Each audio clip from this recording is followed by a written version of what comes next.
Pêche ou crève, ou le destin tragique de la Camille, de Paul Grièche. Première partie.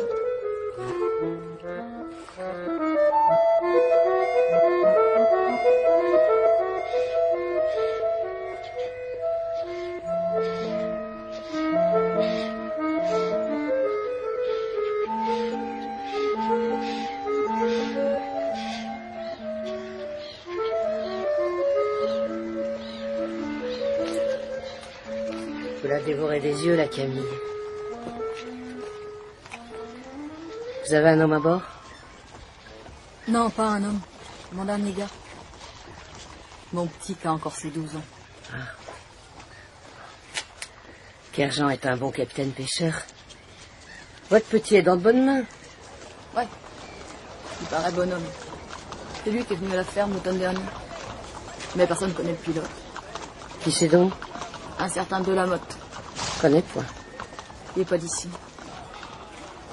Ce serait un ancien de la marchande. Alors votre gars est en sûreté avec un bon marin pour le voyage et un bon pêcheur pour le grand banc. Le grand banc? Terre-Neuve. Comment qu'il s'appelle, votre petit gars? Lucien. C'est la première fois qu'un de vos gars part en campagne? Oui, on est paysans. Oh. Vous le verrez encore ce soir, non? Le bateau, il part que demain. Oui, je sais bien. J'ai à faire, mais ce bail là à attendre de le voir courir sur le pont. Comme si je ne le reverrai plus. Allons. Il va vous revenir homme. Et vous aurez de quoi faire vivre votre bien. Que vous entendre. C'est-il votre gars, là? Grimpé sur les Doris? Si fait. Lucien! Mon petit homme!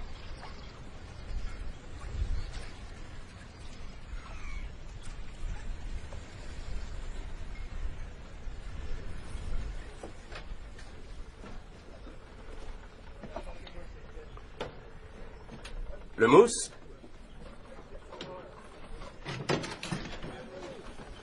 Oui, monsieur.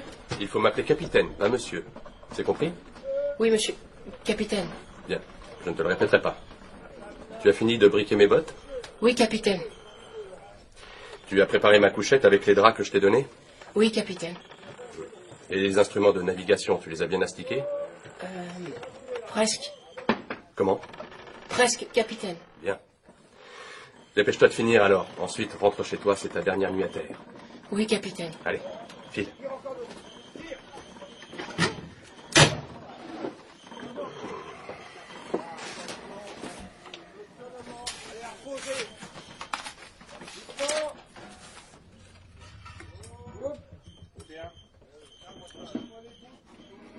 « 15 mars 1892. Cher amour, ce cahier relié remplacera bien improprement les lettres que je ne pourrai vous envoyer.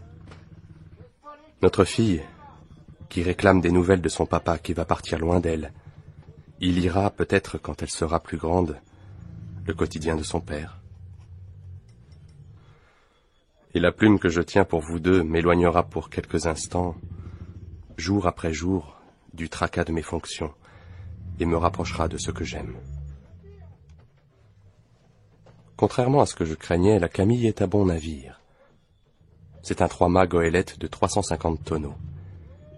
Il a déjà fait plusieurs campagnes de pêche, mais paraît bien entretenu. Le coltarage a été fait selon les règles et tous les gréements ont été réparés ou changés.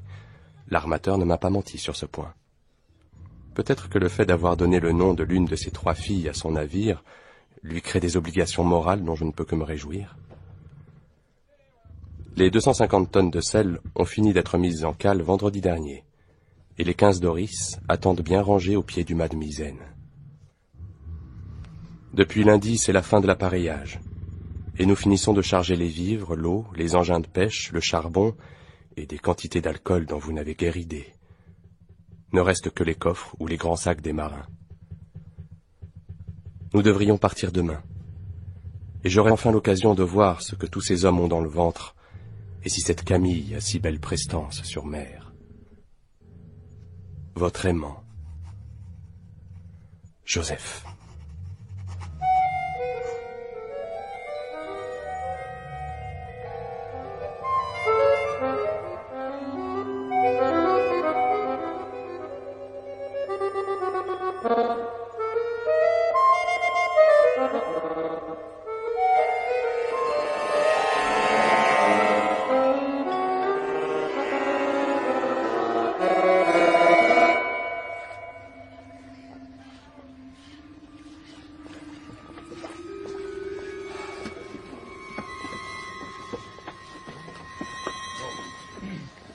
encore, Kerjean? Ils vont venir. C'est inadmissible. Si le patron savait qu'à 2 heures du départ, on attend encore 3 hommes... Je connais Bisoire et Guérin. Ils sont avec leurs femmes. Ils arriveront au dernier moment. Et l'autre, là, Billan. Le Billan. Ils vont le ramener, j'en suis sûr. Quelle honte. Corbel! Corbel! Oui, capitaine. Veillez que les hommes descendent bien les tonneaux et allez me chercher le mousse. Bien, capitaine. Hé, Subrécargue. Tu m'appelles pas capitaine pêcheur aujourd'hui? Ah bah compte que je t'appelle Albert, si tu préfères. Tu seras le capitaine quand on sera sur le banc. Eh ben, va pour Subrécargue. Qu'est-ce qu'il y a? Eh ben, les lignes sont rangées. Bien. Va voir qu'il me fixe les bancs des Doris comme il faut. Il y en avait un qui branlait ce matin. Bien, Subrécargue. Allez, file. Vous laissez les hommes se moquer de vous, Kerjean? Quoi? Hein, ça? Oh.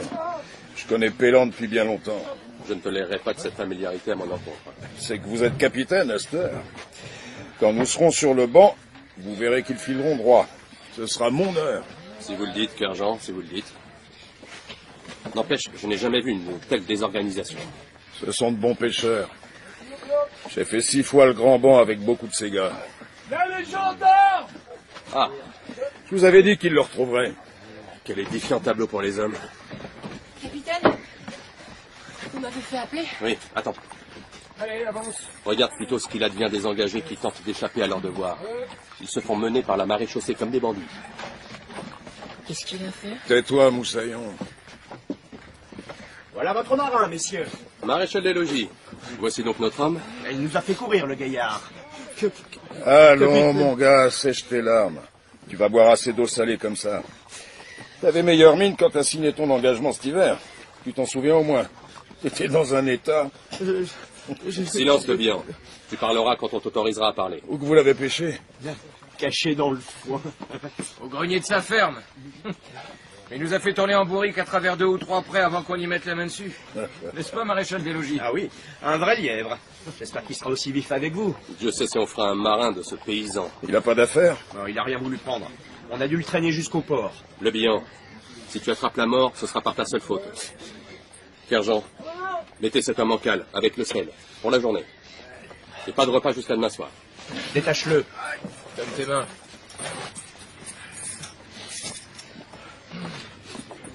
Eh bien, mon gars, allez. Le voilier te préparera un cirage et des bottes. Mais ce sera retenu sur ta paye. Allez, le Bihan, suis-moi. Merci, maréchal des logis. Je dois signer un document? Non, capitaine. Nous allons faire un procès verbal pour l'armateur. Vous le signerez à votre retour. Très bien, merci. Nous regagnons notre bonne terre. Bonne pêche, capitaine. Merci. Laissez l'essence.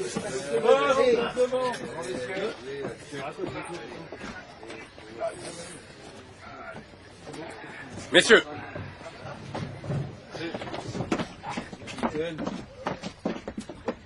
Messieurs, ce qui vient de se passer est la honte de la marine française. La Camille ne peut se permettre ce désordre. Je ne tolérerai pas ça sur mon navire. Vous filerez droit avec moi, et vous veillerez à ce que ce fermier ne fasse pas un trop mauvais marin. Je compte sur vous, ou c'est moi qui me chargerai directement de la discipline. De la sienne et de la vôtre. Allez, au travail.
« 18 mars 1892. Ma tendre Marguerite. Aujourd'hui, le temps est clément et le vent favorable. Le navire file gentiment. Je découvre les hommes peu à peu. La traversée s'annonce bien, mais tels les errements de l'équipage. Contrairement aux affirmations du capitaine pêcheur, le subrécargue Albert Kerjean, un diable d'homme dont je te dépeindrai les travers une autre fois, malgré ces affirmations, disais-je, la plupart des hommes me paraissent de bien piètres marins. Ils considèrent le voyage jusqu'au grand banc comme une période de repos avant le labeur. La discipline que je tente d'imposer permettra sans doute d'y remédier. Je distribue des tâches à chacun et j'organise moi-même l'écart afin qu'aucun ne reste ou ne se sente inutile ou inactif. Vous voyez, je ne manque pas d'ouvrage, mais j'essaierai de consacrer du temps à mes deux amours. Vous serez mon dimanche de chaque jour. Je songe bien à vous. Joseph.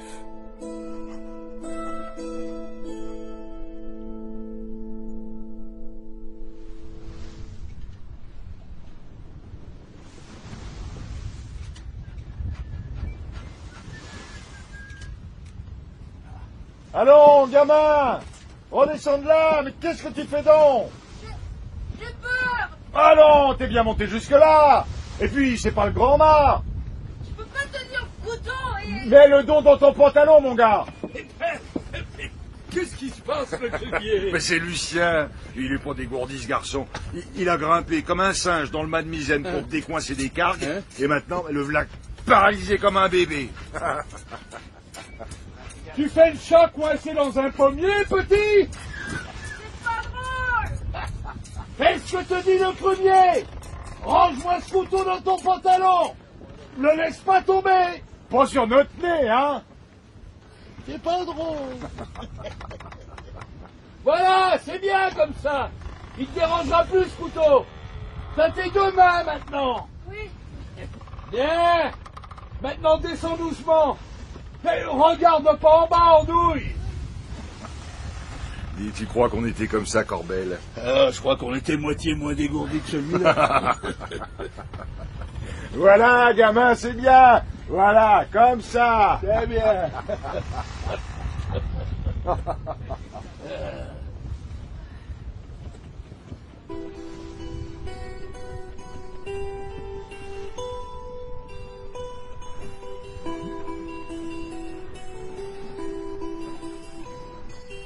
« 20 mars 1892.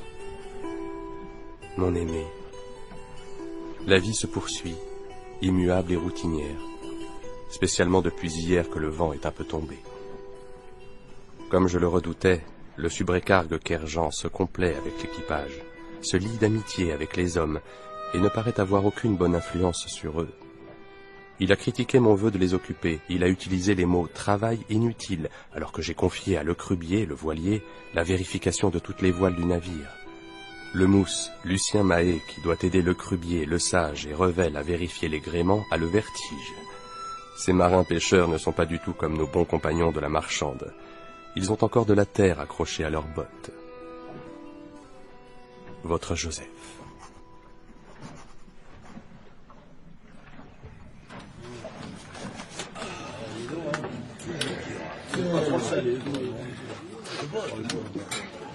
Il est beau, notre capitaine pilote.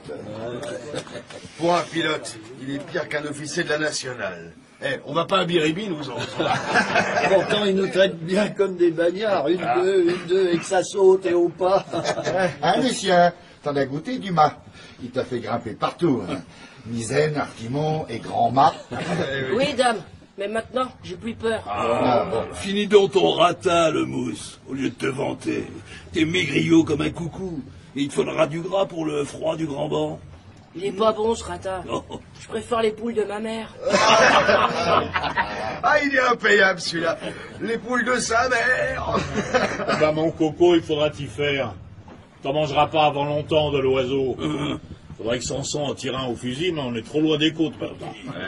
T'auras du ratin de tête de morue et de la patate, comme tout le monde. du faux poisson quand on la remonte et un peu de bœuf salé le dimanche. T'es pas vexé que le Harry, qui a mordu à peine sorti des jupons merdeux de sa mère, chipote ta cuisine. Allez, petit, si tu vexes notre cuistot, tu mangeras plus rien, hein. Ça, c'est vrai. J'aime pas les difficiles. Regarde-nous, gamin. Nous, on n'est pas difficiles. On mange sa cuisine. Ta gueule, Bisouarne. Je préfère le bœuf salé. C'est bien ça, petit. Toi, le saleur, ça m'étonne pas. Tu mettrais du sel partout. Du bœuf salé. Mange, Lucien. Nous emmerde pas. Tiens, tu causes, sergent. Tu ferais mieux de l'ouvrir devant ce compte de la motte. Oh, Dodo, il fait son office, notre pilote. Tu pars, hein. Il se prend pour Napoléon. Et aussi bon marin que lui. Il devrait faire quoi? Y'en a un autre qui pourrait nous y conduire à Terre-Neuve, ici? Et pas Bisouarne, en tout cas. Vous savez même pas lire. Delmotte est maître à bord jusqu'à l'arrivée au grand banc. C'est le moment du pilote, on n'y peut rien. Une fois sur le grand banc, il coupera le poisson comme vous autres. Et je prendrai le commandement. Mais avant ça, il n'y a que lui pour conduire la Camille. C'est lui qui est breveté, non? Oh, il est breveté en emmerdement, oui. Et si personne lui dit ses quatre vérités, il va nous mener la vie dure jusque sur le grand banc. Eh ben, va lui dire alors. Mais essuie-toi le museau d'abord, il parle pas aux gueules de cochon. C'est pour ça que tu manges plus avec lui au poste des officiers. Vous allez la fermer, bande de chiffres molles. Vous feriez mieux de garder des forces pour le grand banc. Je vous ferai moins rire que ce drôle-là. Laisse, Albert, ça vaut pas le coup de discuter. Vous allez la fermer? Pas moyen de dormir. Tiens, le Crubier, voilà notre voilier qui sort de sa cabane. Il sort pour avoir son boujaron. C'est pas bête, ça, un boujaron. Eh, c'est vrai, c'est une idée, ça. Oh, dis donc, Cloarec, va nous chercher de l'eau de vie, qu'on s'en jette un. Moi, j'en veux bien, du boujaron. Alors, boujaron pour tout le monde. C'est ce que c'est, du boujaron? Non, mais j'en veux bien.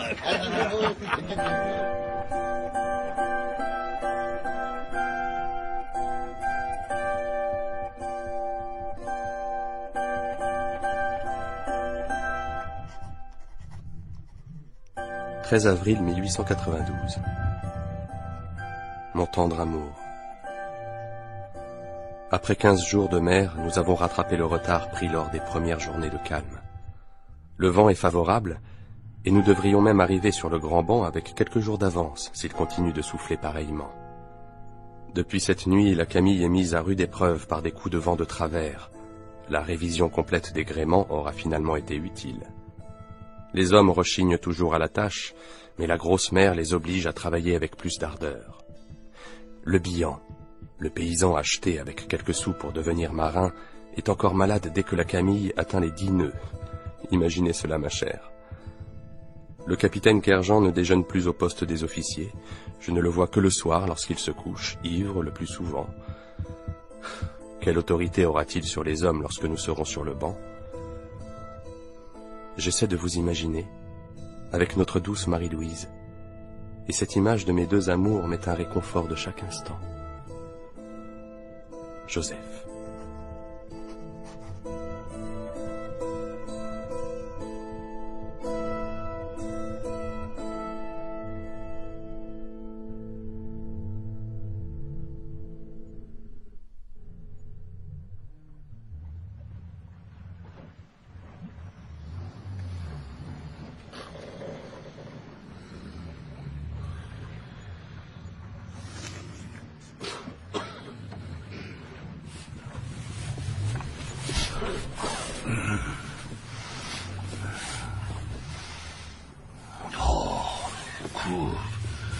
Arrête donc de gigoter, le bilan. Je t'ai réveillé? Madame. Pardon, Corbin. J'arrive pas à dormir là-dedans, c'est trop petit. Oh, il faut y faire. Quand on sera sur le grand banc, avec les roulements des nourriciers, t'auras une cabane pour toi tout seul. Une cabane? C'est dans un cercueil que j'ai l'impression d'être. Tu remuerais pas comme ça si c'était ta tombe. Ah, essaie de dormir. Arrête de grouiller comme ça maintenant. Je pensais. Toi, faut que tu bouges quand tu penses. Hein?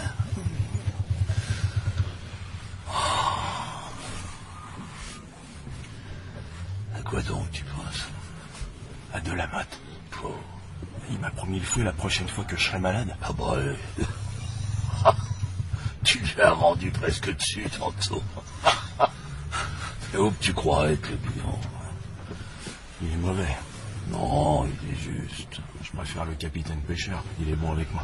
Oh. C'est pas vrai? Attends d'être sur le banc. Pierre-Jean, je le connais depuis plusieurs campagnes. Il sait être mauvais aussi. On n'a pas besoin de ça. Le banc est assez dur pour nous autres.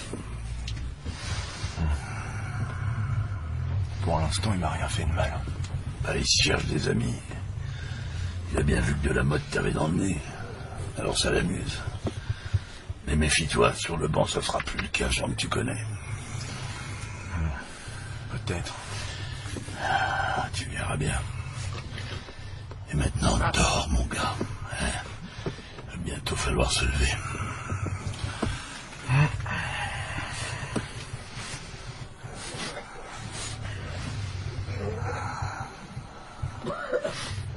Merci, Corbeil. Oh, dors, le bihan, dors. Ouais.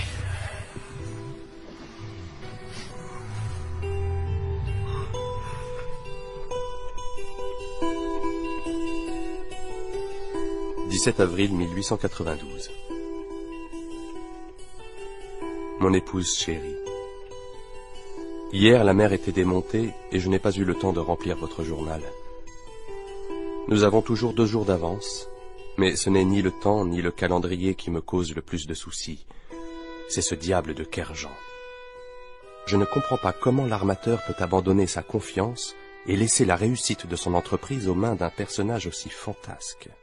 Il boit, et pour l'instant c'est à peu près la seule supériorité qu'il a sur ces hommes qui pourtant boivent plus qu'il ne le faudrait. C'est d'ailleurs l'armateur qui a rempli la cambuse d'une quantité effrayante du pire alcool. J'essaie d'en limiter le plus possible l'accès, mais le goût épouvantable de l'eau douce embarquée n'aide pas à la tempérance. Entrez donc. Capitaine. Que se passe-t-il? Un accident. Où? Sur le pont. J'arrive.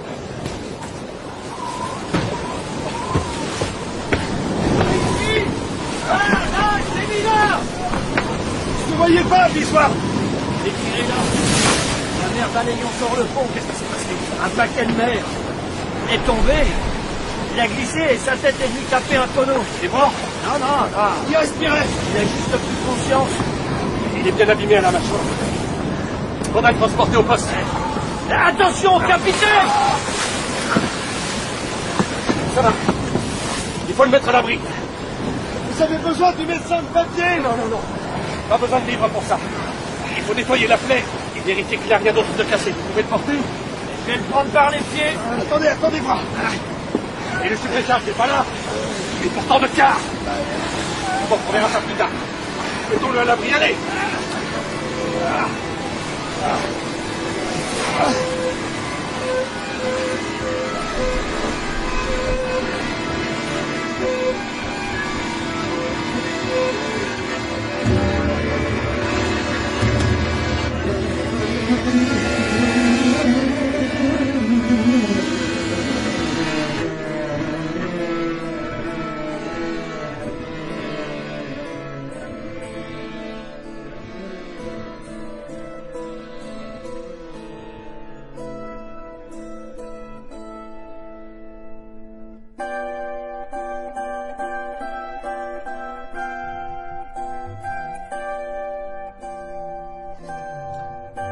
« 20 avril 1892.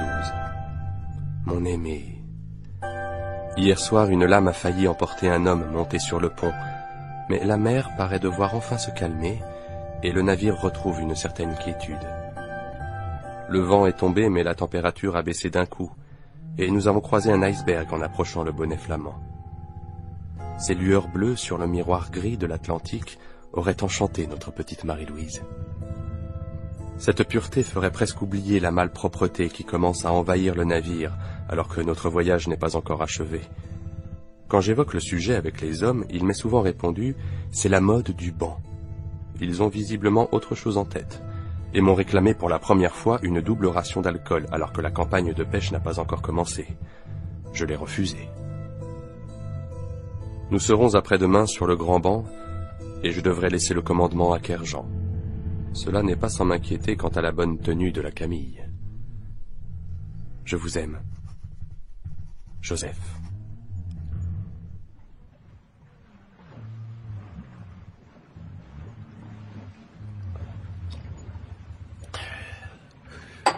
Serre-moi un autre, Moussaillon. Bien, capitaine. Ah, tu vois, Delmotte, le petit m'appelle déjà capitaine. Eh bien. Je pensais que c'est comme ça qu'il faut dire. Laisse, Lucien. Et alors, Kerjean? Eh ben, on arrive sur le grand banc et c'est bientôt fini tes simagrées. Je commande encore ce navire. Jusqu'à mardi. Ou mercredi, si Neptune s'en fout. Exactement. Et d'ici là, je vous demanderai de ne pas vous laisser aller. Me laisser aller? Vous buvez trop, Subrécargue, et vous encouragez les hommes à... Un Terre-Neuve sans bougearon, il marche pas. Serre-moi, Lucien. Maintenant, va te coucher, Lucien. Demain, tu feras ma chambre. Bien, capitaine. Et vous voyez qu'Kerjean Lucien m'appelle encore capitaine. Ah, Joseph Delmotte. Capitaine pilote aujourd'hui, trancheur de morue demain. Les mains dans le boyau, le Delmotte, avec ses manières de la ville. Je connais la mer aussi bien que vous, Kerjean. Albert Kerjean. Subrécargue. Capitaine pêcheur depuis 12 ans. Ami du patron, monsieur l'armateur. Mieux payé que toi, Delmotte. Vous êtes sous, Kerjean. Et alors? Serre-moi, Delmotte. Pardon? Serre-moi, Delmotte. Allez au diable, Kerjean, vous et votre suffisance. Je vous laisse la bouteille, gardez-la.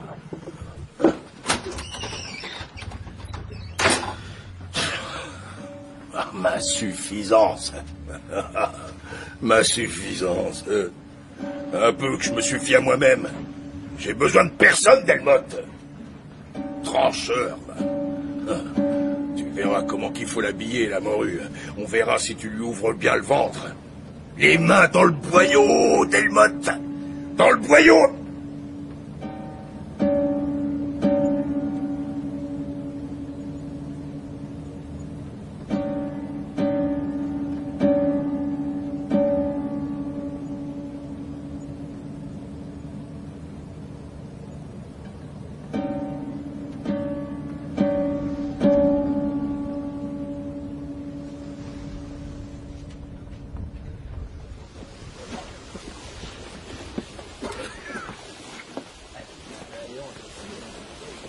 On y est, les gars.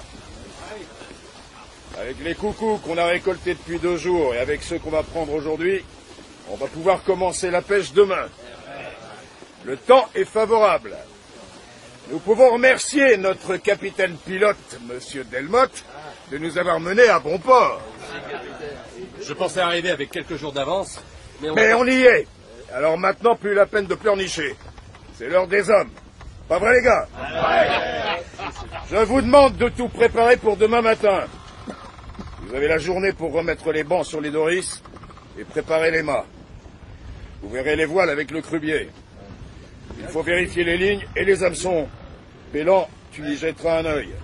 Corbel, tu prépareras les boussoles et les compas pour chaque patron. Ce soir, chacun préparera sa tenue. Si vous avez besoin de cirer vos camisoles et vos suroîts, le crubier s'en chargera. Du moment qu'il nous cire pas autre chose. Ouais. Rigole, bisoire, mais tu viendras pas te plaindre si tu prends l'eau. Huilez bien vos bottes, vous n'aurez plus le temps de les quitter. Samson, tu t'occupes de l'habillage de la morue. Il faut vérifier les pics, les coutures des décolleurs, des ébroyeurs et des trancheurs. Tu montreras à Lucien comment il faut énoncter le poisson. Je veux que ça coupe comme vos rasoirs de mariage. Plus vite que vous habillerez le poisson, plus on en ramènera et plus vos femmes vous feront les yeux doux parce que vous rapportez la grosse prime. Le patron a promis le denier de Dieu aux meilleurs pêcheurs. Et c'est bon pour tout le monde. Pour ceux qui seront sur les doris avec les lignes et pour ceux qui seront sur le pont à préparer le poisson. Des questions, les gars? Qui c'est qui va remonter les bulots? Ça sent la mort jusque dans le poste. Chaque patron de doris est responsable de ses appâts. Lucien pourra les aider demain matin. Les coucous pour Lucien. Eh ben, mon Lucien, tu vas puer pire qu'un crabe pourri. Oh, laisse-le donc, Bisoire. Il faut préparer le sel. Samson, tu choisiras ceux qui iront en cale avec toi pour le salage et pour ranger les poissons en arime. Bien, monsieur Bricard. Patron, quand donc qu'on décidera des airs de vent? On tirera au sort demain matin, avec quelques bougeards de gnôle. Allez les gars, tous au boulot. Allez. Hey, Lucien, viens donc là, petit morveux. T'as du bulot à préparer pour la boîte. La boîte? Mais d'où il sort celui-là? De la boîte, de l'appât. Tu crois qu'on les pêche pour le plaisir, ces bulots? Je vais te montrer comment on les met sur les hameçons. 3 par hameçon. Et t'as plus d'1000 d'hameçons par ligne. Eh ben... Et tu veux savoir combien qu'il faut descendre de ligne par jour? Non.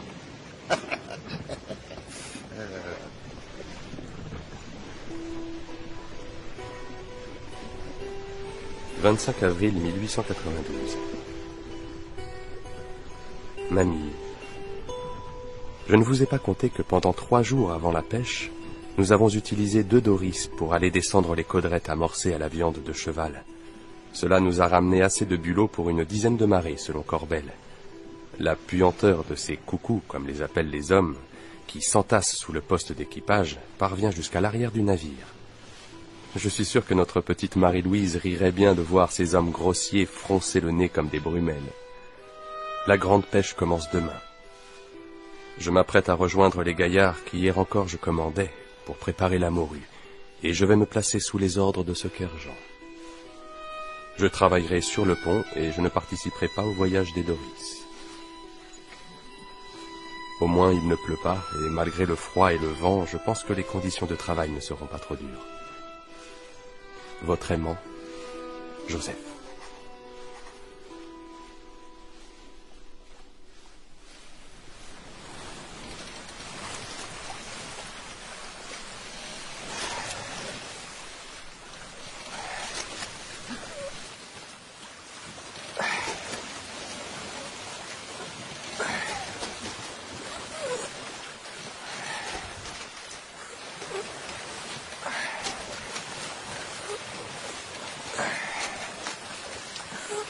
Ramène un peu de voile, le bihan.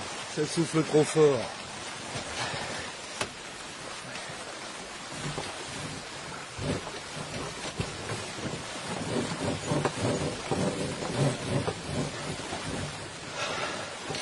Comme ça? Ça ira, mon gars. Range donc les avirons sous le banc, t'en auras plus besoin. Repose-toi, le bihan. Profite qu'on a le vent par l'arrière. On risque pas de chavirer? Y a rien de mieux pour tenir la mer qu'un doris. Non, repose-toi. D'ici un quart d'heure, on sera arrivé. Où qu'on va? On va sur notre aire de vent. Là, on descendra les lignes lestées. Voilà. Tu t'y repères comment, Corbet? Il n'y a que de l'eau ici. À quoi donc elle me sert, la boussole, d'après toi? Et tu te perds, toi, dans tes champs, le bihan? Oh, non. Quand on sera rendu, on descend les lignes en rond pour former le tentis. Avec un gros coucou au bout de chaque hameçon, on met des bouées et on rentre à la Camille.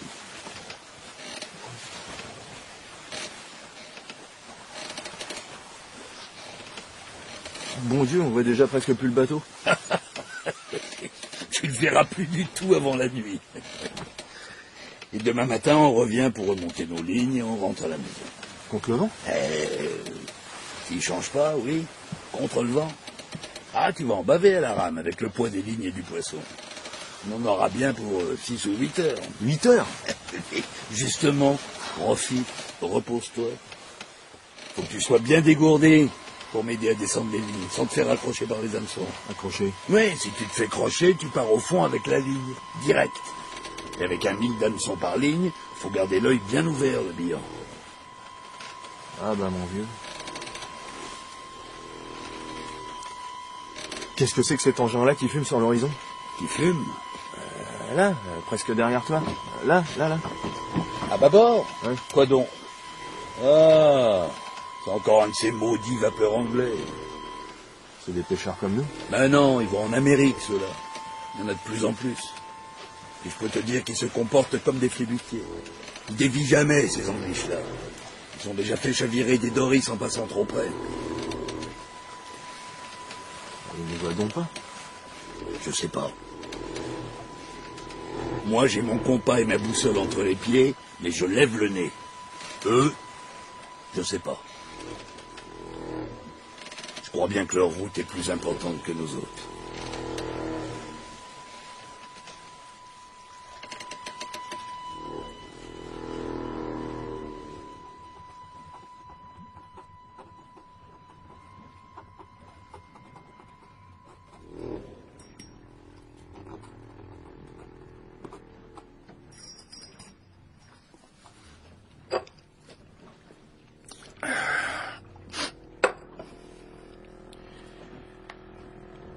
Mai 1892, 20e jour sur le Grand Banc. Mer plate. La brume est tombée sur la Camille depuis 2 jours. La pêche a bien donné les 2 premières semaines, mais depuis le calme plat et cette brume, les dorissiers remontent misère. Si le poisson ne vient pas dimanche, je ferai déplacer la Camille. Peut-être vers le Bonnet flamand. Le temps est encore froid pour la saison, mais on ne devrait plus trouver d'iceberg sur le chenal.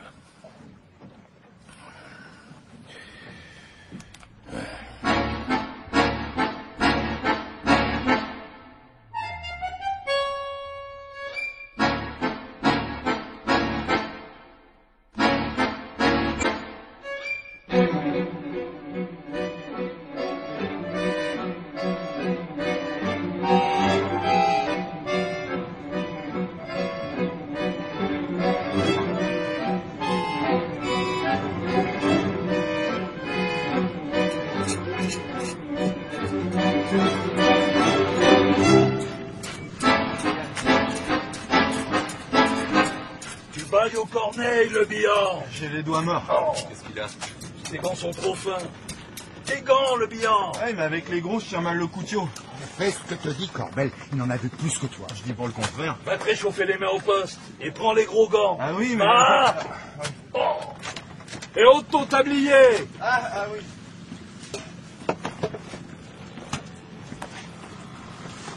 Où tu vas, le bihan?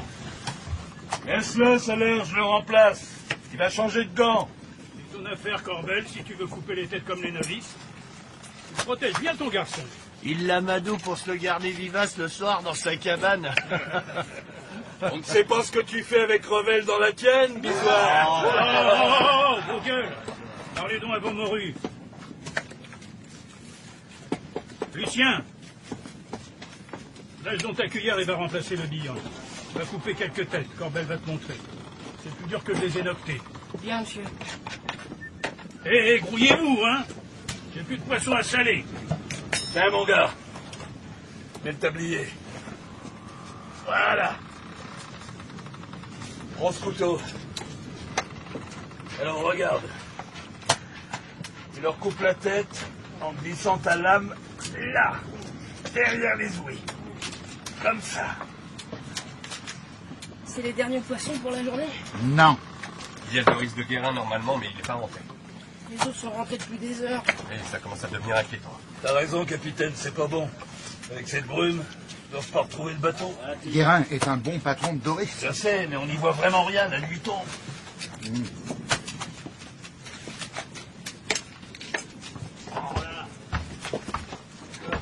Allez les gars, bouche-à-rond pour tout le monde. Approche-toi.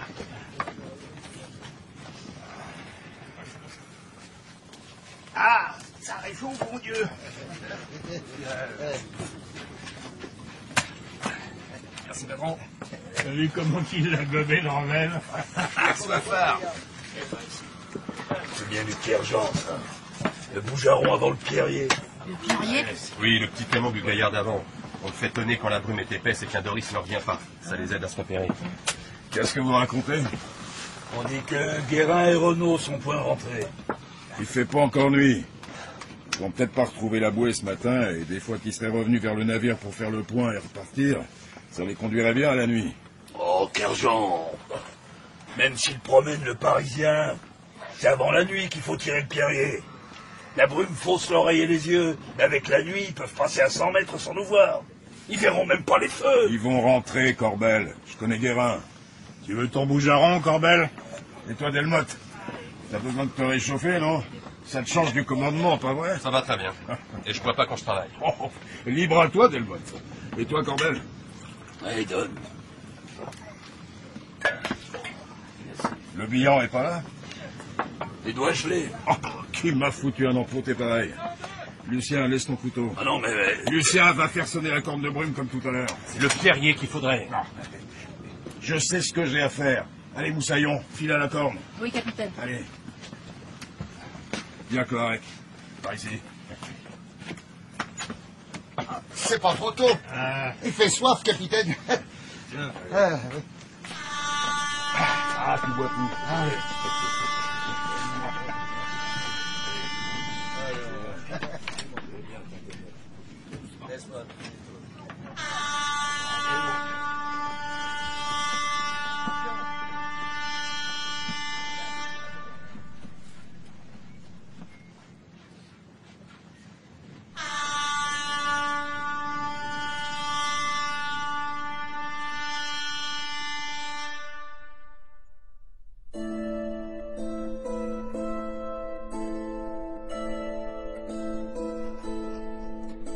« 14 mai 1892.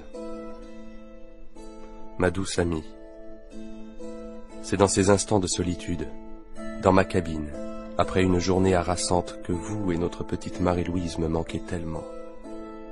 Le travail est dur, les hommes font malgré tout preuve d'endurance dans ces conditions difficiles. Cloarec a dû couper la phalange d'un marin hier. Écorché au doigt depuis le départ, il n'a pu cicatriser avec l'eau de mer, le froid et la saleté. Il commençait à s'y mettre une mauvaise odeur. L'odeur des hommes. L'odeur des bulots pêchés pour servir d'appât est devenue elle aussi parfaitement épouvantable. Tout se mêle ici pour donner l'illusion que la pourriture du doigt de ce matelot a gagné toute la Camille. Le plus inquiétant est la disparition d'un Doris qui aurait dû rentrer hier et que cette nuit n'a toujours pas ramené. La brume a sans doute perdu les deux hommes à bord et cet imbécile de Kerjean ne fait pas tirer le pierrier.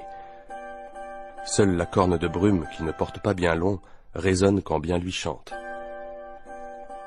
Je ne sais combien la vie de ces hommes compte pour lui. Je songe à vous, Joseph.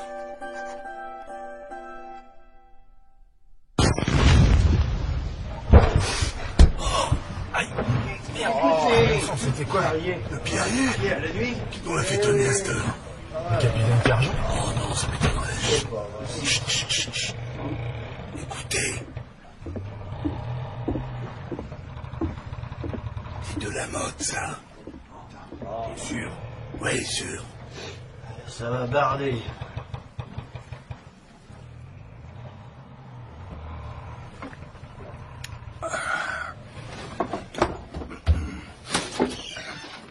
Ah, voilà le canonnier.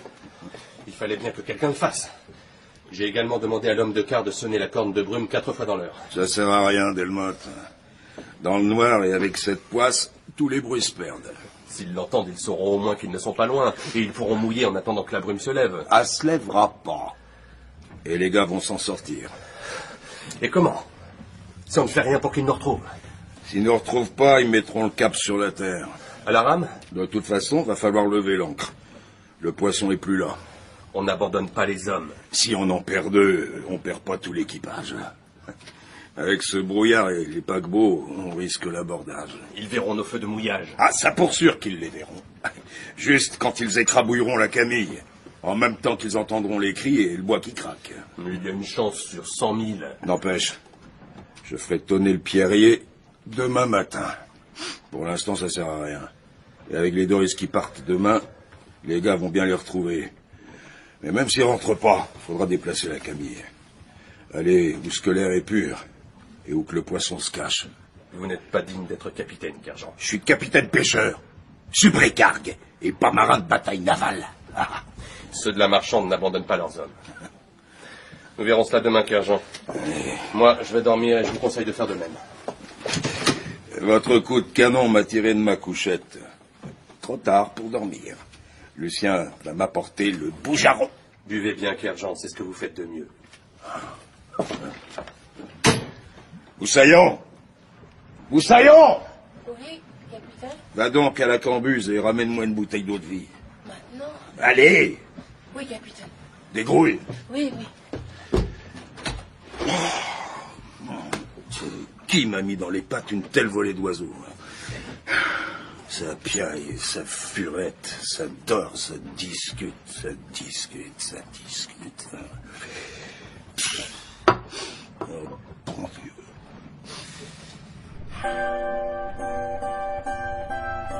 « 16 mai 1892. Marguerite. Je n'ai jamais croisé le chemin d'un homme aussi mauvais et imprévisible que le subrécargue Kerjean. Il a quelque chose d'effrayant, et je ne parle pas seulement de le voir abruti par l'alcool qu'il ingurgite. Même à peu près sobre, comme on peut encore le voir le matin, il a dans le regard une froideur et un feu qui ne peuvent coexister qu'en lui. Les hommes, qui pourtant ne m'apprécient guère en vérité, commencent à s'en méfier.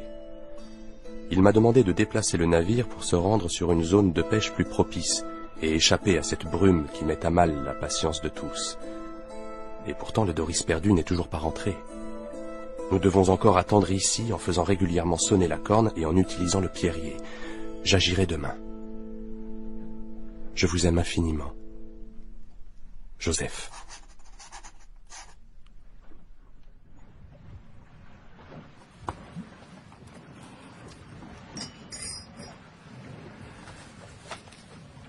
« 16 mai 1892, 24e jour sur le grand banc. Mer plate, la brume est toujours poisseuse, le vent nul ne la pousse pas. On n'y voit pas à 10 mètres. Guérin et Renaud ne sont toujours pas rentrés et il n'y a pas d'espoir de les retrouver. Ils ont dû mettre le cap au jugé vers Saint-Pierre. La pêche devient mauvaise. J'ai demandé à Delamotte de nous mener vers le Bonnet flamand.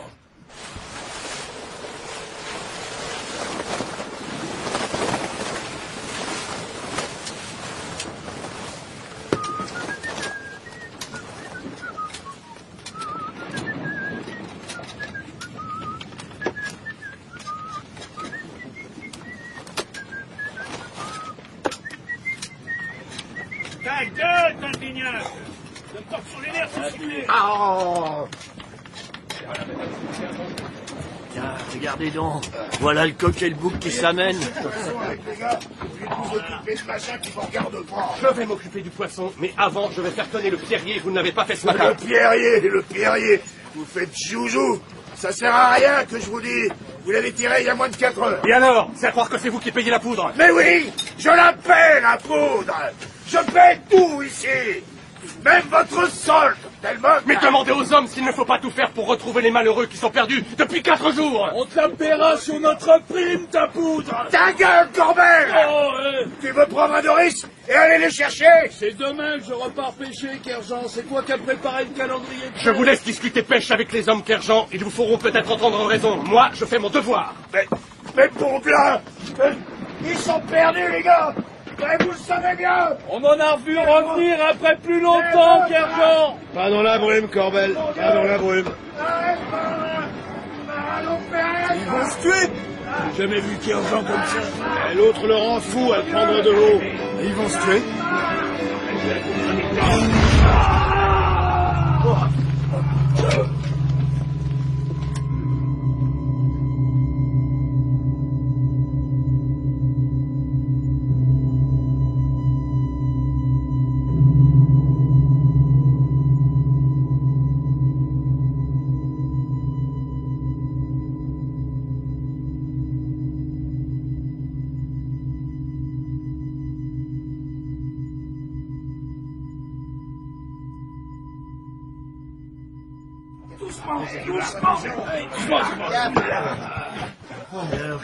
Donne air. Laissez-nous respirer. Lucien, serre le garrot. Ça pisse trop. Je suis pas bien. Corbel, remplace-le. Fais-y un nœud convenable. Lucien, va me chercher de l'eau propre. Il est bien amoché. Oui, c'est le ventre qui m'inquiète le plus. Oui. Je sais pas s'il a un bout dedans. Possible. Le Pierrier a explosé comme si on lui avait bouché la gueule. Et qu'est-ce que vous avez donc foutu? C'est de sa faute. À faire le savant. T'as bien eu de la chance, Kerjean. Si t'avais pas eu le cul par terre, t'aurais ramassé dans le ventre comme lui. Bon sang de bon sang. Il va perdre sa main. Mais au lieu de parler, dévoile déshabillé. On voit rien sous ses vêtements. Il va gueuler. Il est dans le serrage. Allez, aidez-moi. Tire-lui son paletot. Mais attends, pas si vite, faut que je tourne le bras. Il fume. Ses bottes. Oh, regardez. Sainte merde. Qu'est-ce que c'est? C'est du bois. Des écharpes. Grosse comme un pouce. Il y en a une autre là. Tirez-lui ses chaussons. Retire-lui ça. C'est plus le sang. Il faut tout lui ôter. Lalo. Ah, Lucien, viens. Viens sur lui. Où? Là, verse.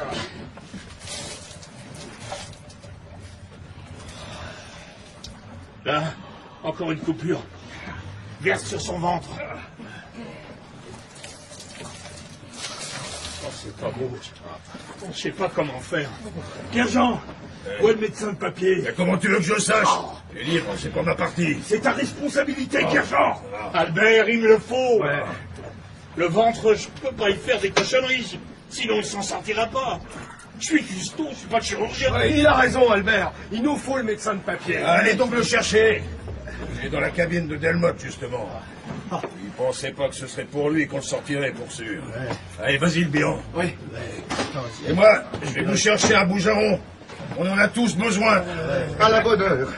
On l'a bien mérité. On va le sauver, notre capitaine. Vous en faites quoi, les gars? Il a la couenne dure. Maintenant, sortez. Laissez Cloarec et Corbel travailler. Faudra en laisser pour leur médecin, hein, les gars. Allez, dehors. Allez, venez, il aura plus d'air. Reste, Lucien. On va avoir besoin de toi.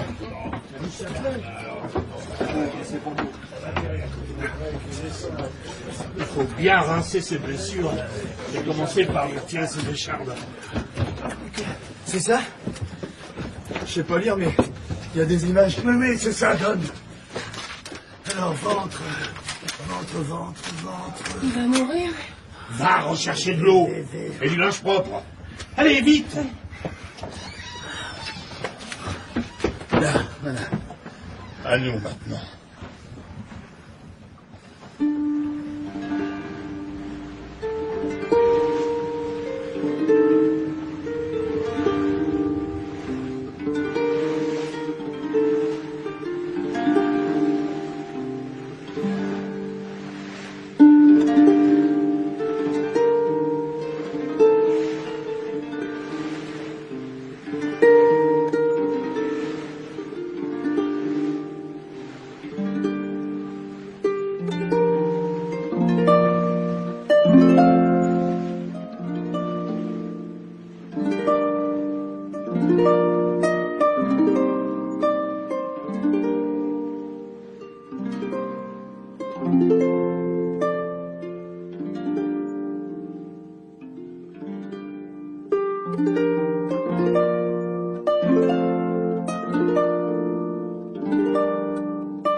C'était Pêche ou crève, ou le destin tragique de la Camille, de Paul Grièche. Première partie.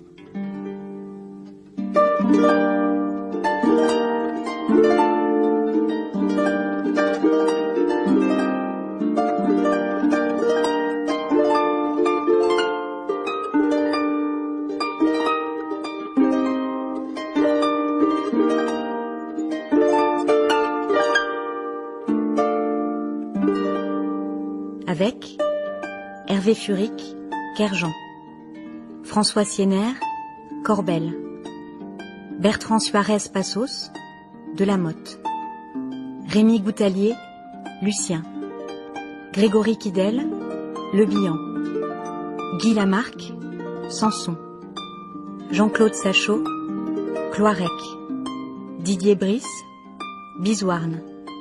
Philippe Bérodeau, Tinténiac. François Hatt, Pélan. Jacques Poiterier, Le Crubier. Et Marie-Bénédicte Roy, Sophie Bezard, Nathalie Canouy, Olivier Chauvel, Régis Chaussard, Michel Baladi, François Briot, Thibaut Mulot. Bruitage, Bertrand Amiel. Équipe de réalisation, Stéphane Desmond, Mathieu Leroux, Laure-Hélène Planchet, Jean-Mathieu Zande.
Pêche ou crève, ou le destin tragique de la Camille, de Paul Grièche.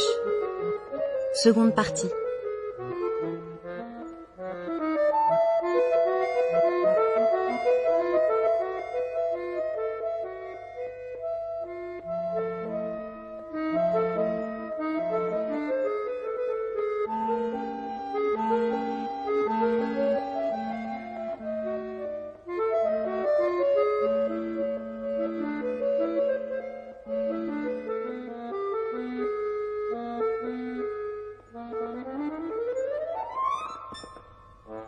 C'est au printemps 1892 que tout a débuté.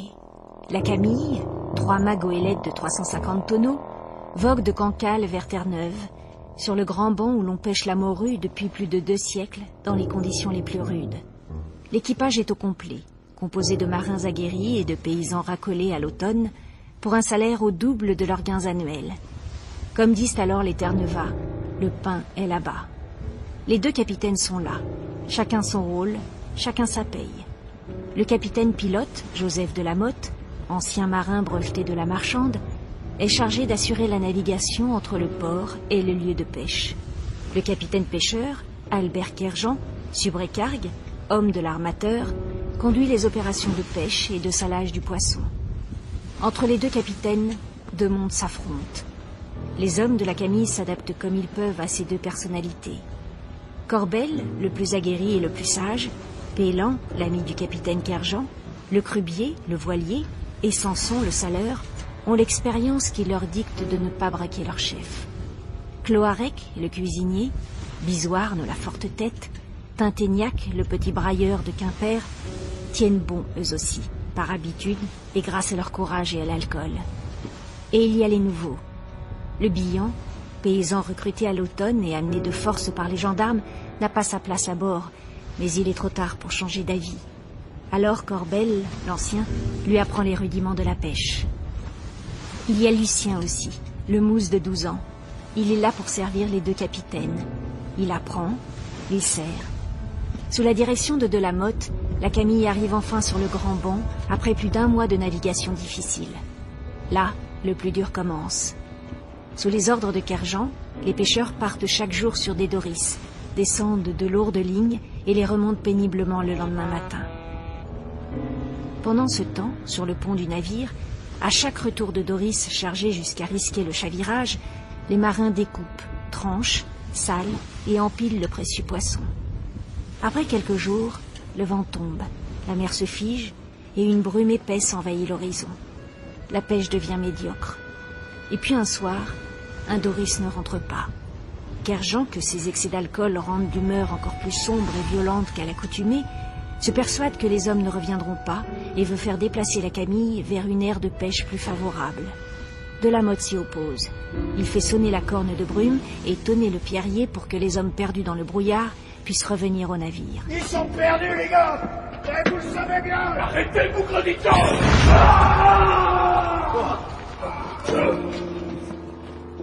Par colère ou par jalousie, dans la tension et l'angoisse due à la disparition de deux compagnons, dans l'épuisement et dans les brumes de l'alcool, le drame se noue.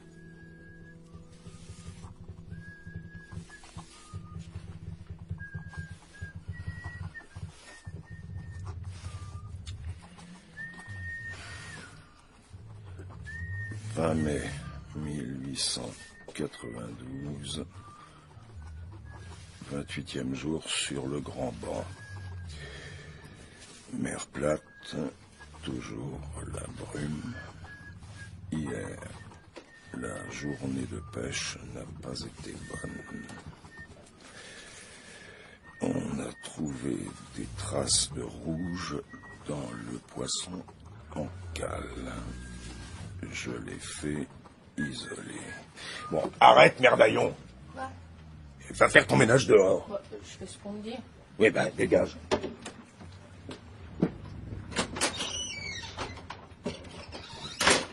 Oh, nom de Dieu. Alors, où j'en étais?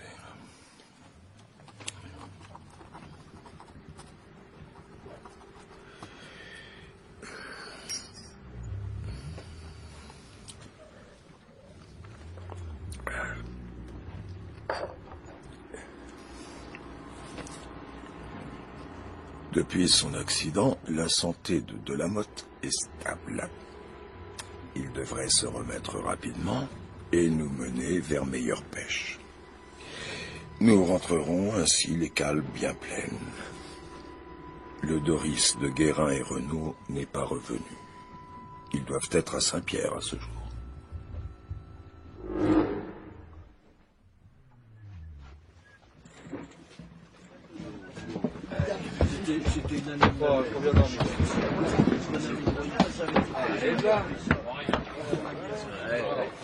Le croquier, il va prendre le poste de Guérin.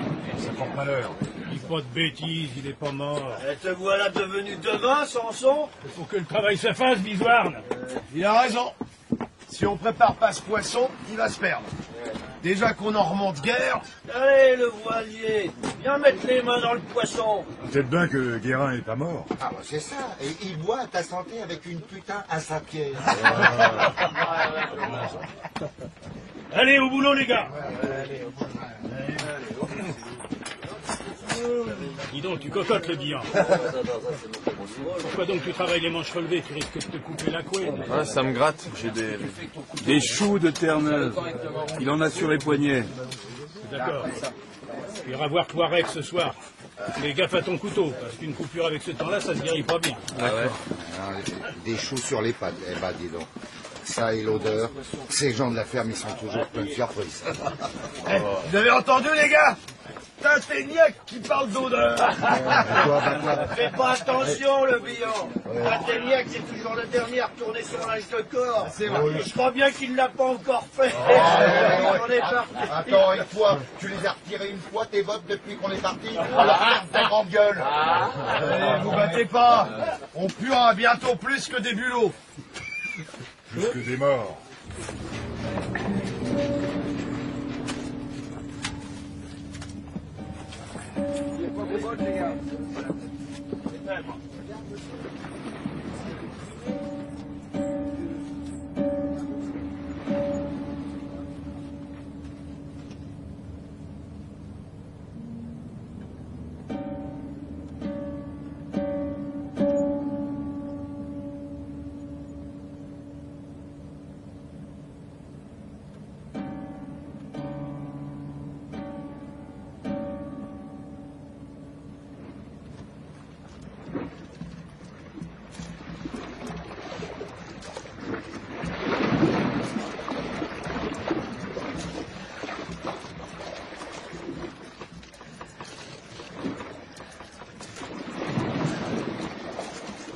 Corbel? Ah, je peine, mon gars. Tu voudrais bien me remplacer à la fin de cette ligne? Bien sûr. Tu vas pas beaucoup dormir encore. On n'était jamais parti si loin, si? Non, mon gars. T'as raison. À force de rester au même endroit avec la Camille, on empoisonne l'eau. Il n'y a plus que du mauvais poisson à déduire à la ronde. On a bientôt fini avec les lignes. On va bientôt rentrer. 2 heures pour rentrer, si on se perd pas. On se couche et on repart demain matin à 4 heures. On revient, on remonte pendant 6 heures, et après on retourne à la Camille. La dernière fois, chargé de poisson, t'as mis presque 4 heures à la rame. Et après-demain... Corbel.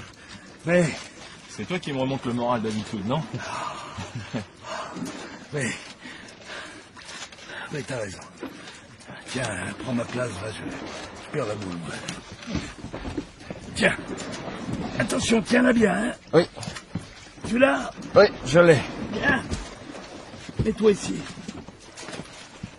Là. Voilà, c'est bien. Je laisse descendre? Oui, comme tu m'as vu faire, mais doucement, doucement. Faut pas t'emmêler les pinceaux. Bon sang. Calme-toi. Ah, ça va. Ben, si ça va, vas-y plus doucement. Doucement, mon gars. Hein? On sera rentré plus vite. Non, mais c'est pas grave, ça. Concentre-toi, le bigan. Doucement, on a le temps. Ah, tu disais pas ça. Mais je le dis pour toi, maintenant. Allez. Je vais descendre la dernière ligne, laisser la dernière bouée et on va rentrer. Oui, mais fais attention. Moins vite. Hey, t'es croché. Le billard.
Pas fameux. Pas fameux. Tu veux rire, Tinténiac?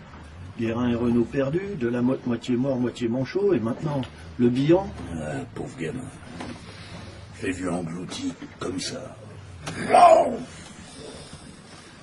D'un seul coup. À peine le temps de crier qu'il filait sous l'eau noire. Ces foutus hameçons vous laissent pas une chance s'ils grippent votre vareuse. Ce navire est maudit. Ne dis pas ça, Bisouard. Et qu'est-ce que je devrais dire? Et la brume, alors? Il a pas tort. Cette brume qui a perdu Guérin et Renaud. Et le vent qui est tombé depuis quand, hein? Combien de jours? Oh, 10 jours. Les voiles sont carguées depuis 14 jours. 14 jours sans vent. L'eau est pourrie autour du bateau. Faut qu'on aille de plus en plus loin avec les Doris, et même comme ça, on remonte à peine assez de poissons pour payer ce qu'on a reçu. Je peux vous dire qu'à ce train-là, on n'est pas prêt de rapporter quelque chose chez nous.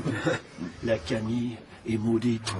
À cause de ces foutus capitaines. Tais-toi, Bisouard, nous je te fais bouffer les 3 gigots qui te restent. Tu me rendrais service, voilà. J'ai encore une rage dedans. Il a raison, Samson. Ça tient du maléfice. On se demande. T'as déjà connu tel malheur, Corbel? Non. Si on veut rentrer à la maison, c'est à la Sainte Vierge qu'il faut le demander. Pas en parlant de diablerie. Rentrer à la maison. Avec quel capitaine? De la motte est à moitié foutu. On devrait le ramener à terre. Et comment donc? Kerjean est pas pilote? On navigue aux instruments, Pélan, tu le sais bien. Pour perdre encore 10 jours pour le porter à Saint-Pierre? Ouais, t'es fou. Tu parles comme Kerjean. Comment ça? De la motte pèse pas bien lourd comparé au poisson. Kerjean voudra jamais qu'on le ramène à terre. S'il veut le remettre sur pied, c'est pour changer d'air de pêche. Il arrête pas de marmonner qu'il veut nous sortir de brouillard pour qu'on aille au bonnet flamand. C'est pas une mauvaise idée. Ça ou autre chose. En attendant, on est coincé là. On s'en sortira pas. Arrête de parler comme ça, Bisouard. Ouais, S'il te plaît. Prions pour la Camille. S'il y a que ça à faire. Oui, prions. La Sainte Mère.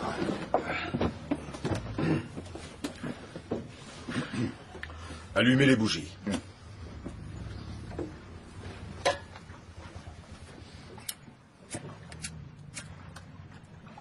Prends l'image, Corbel.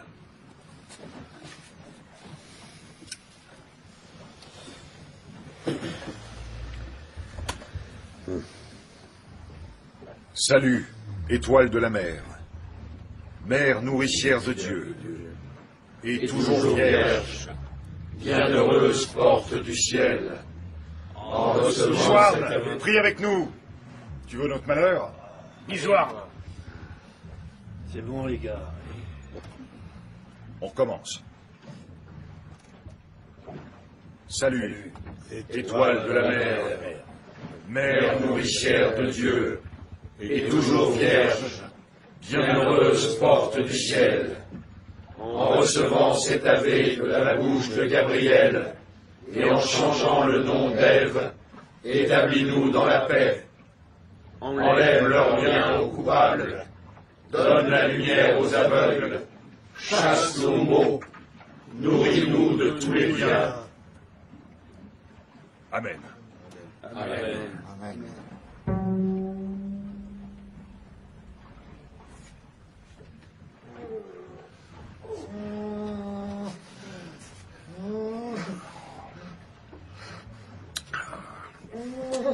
T'entends ça, Lucien? Oui, capitaine. Il va me rendre fou à se plaindre comme une bonne femme. On dirait pas ta mère, Moussaillon. Serment encore. Tous. Ils sont tous contre moi pour me rendre fou. Ils veulent que je perde la face. Tous autant qu'ils sont. Tous contre moi. Allez, là, ça, c'est bon. Et ferme ta gueule, bon à rien. Tu fais moi le grand monsieur avec ta paluche en moi, hein? Et ta jambe? Ah, pas belle ta jambe. Le destin, Telmotte. On n'y peut rien. Tu payes ce que t'as fait. On paye tous. Qu'est-ce que t'en dis, hein? Tu vois, Lucien, à quoi qu'il ressemble, notre capitaine à la vareuse du dimanche, hein? Quoi? Hein? Qu'est-ce que tu dis? Hein? Quoi? Qu'est-ce que t'as dit? Qu'est-ce que t'as dit, Delmotte? Rien. Répète pour voir. Espèce de lâche. Espèce de lâche. Arrêtez, pitié, capitaine. Arrêtez. Qu'est-ce qu'il dit, lui? Capitaine, arrêtez. Pitié. Comment, Moussaillon? Mais ici. Oh. Qu'est-ce que t'as dit à ton capitaine? Hein? Répète-le pour voir. Redis-le, petit. Arrêtez. Ah ben celle-là, c'est la meilleure. Ah, tu joues les Samaritains, hein? Allez, viens là. Assis-toi. À la table? Bah oui, à la table des capitaines. Ramasse la chaise. Et assis-toi. À la bonne heure. Ouais. Serre-moi encore un verre. Oh, ben il n'y en a plus. Écoute, Moussaillon. Tu écoutes? Oui.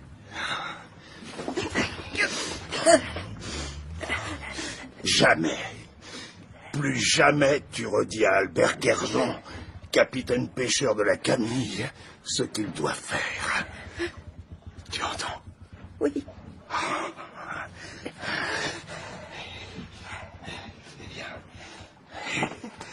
Va me trouver une bouteille d'Armagnac. Il en reste encore chez Cloarec. Et là, file.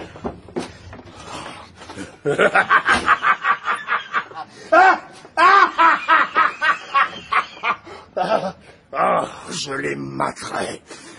Tous. Nom de Dieu, je les materai. « 27 mai 1892. 35e jour sur le grand banc. Pas de vent et mer plate. Les hommes sortent malgré la brume, mais ils ne rapportent pas autant de poissons qu'il faudrait. La faute aux chiens de mer et aux maraches de fond qui grouillent autour de la coque et font fuir le vrai poisson. Toutes les saletés qu'on jette par-dessus bord les attirent, comme la misère se jette sur les pauvres gens. Les Doris doivent partir de plus en plus loin pour trouver bonne pêche. Ce n'est pas comme ça que nous gagnerons notre tiers. Le rouge est stoppé en cale. J'ai fait jeter 300 kilos de poissons gâtés par-dessus bord. J'espère que cela n'attirera pas encore plus de ces mauvais requins qui traînent déjà autour de la Camille. Le reste de la cargaison est sain.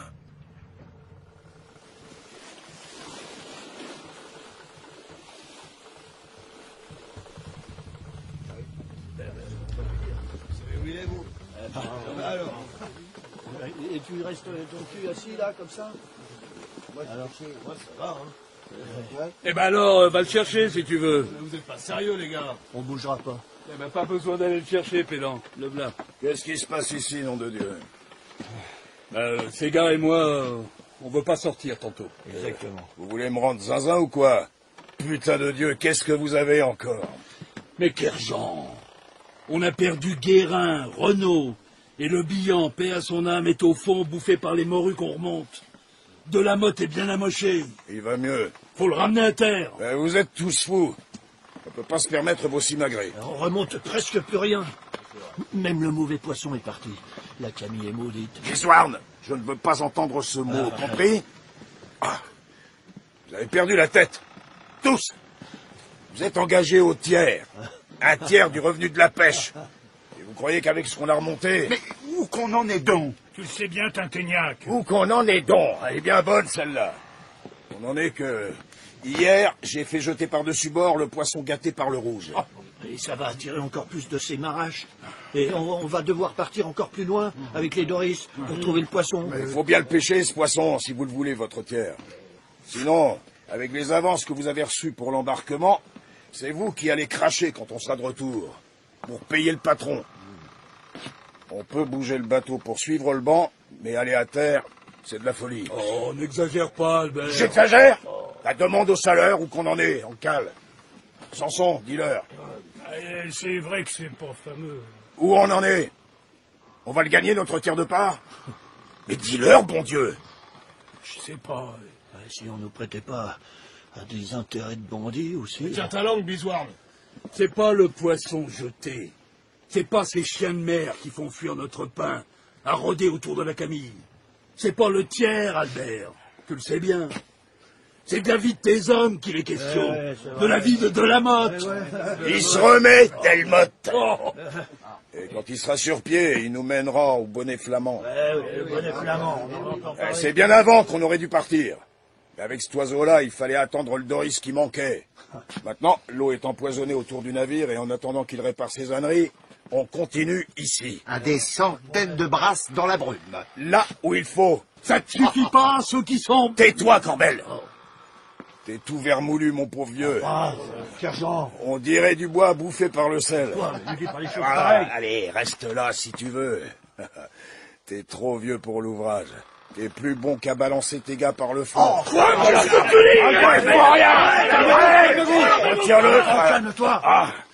Vous allez pêcher tous. Les trancheurs trancheront tantôt. On partira quand Delmotte sera remis. Il nous mènera sur le banc. Et en attendant, on pêche. On est là pour ça. Vous êtes payés pour ça. Et le premier qui traîne les pieds, je le fous au mât pour lui fouetter la couenne. C'est compris? Compris? Bien.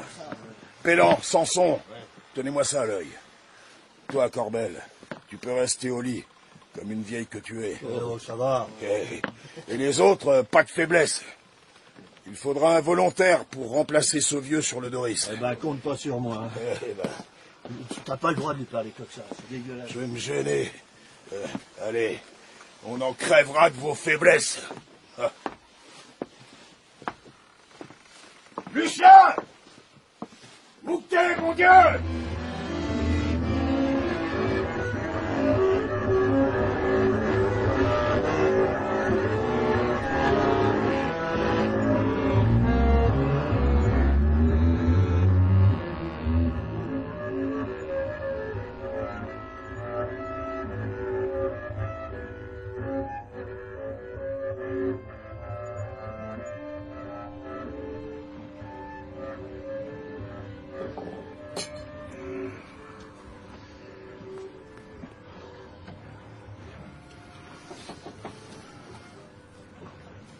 Entre.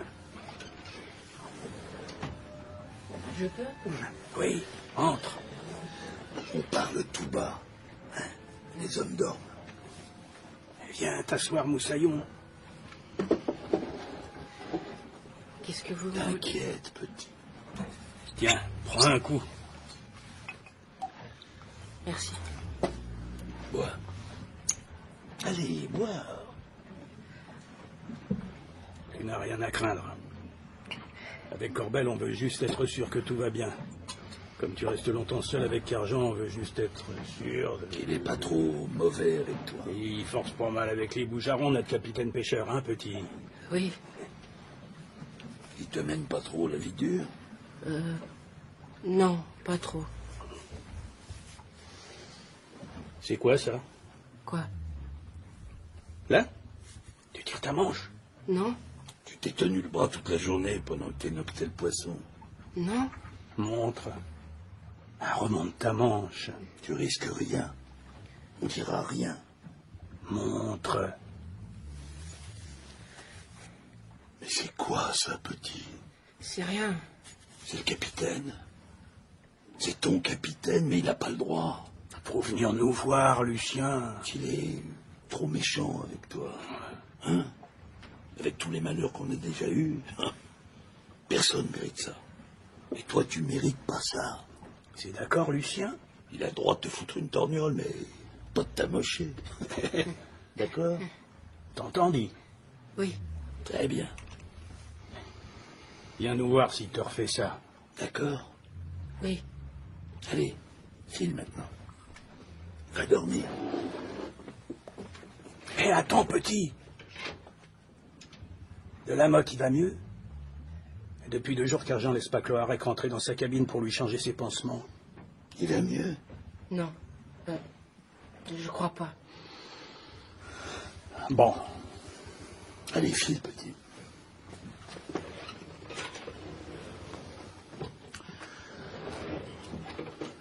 Ça va mal, hein? Ça a l'air. Ouais, foutre, oui.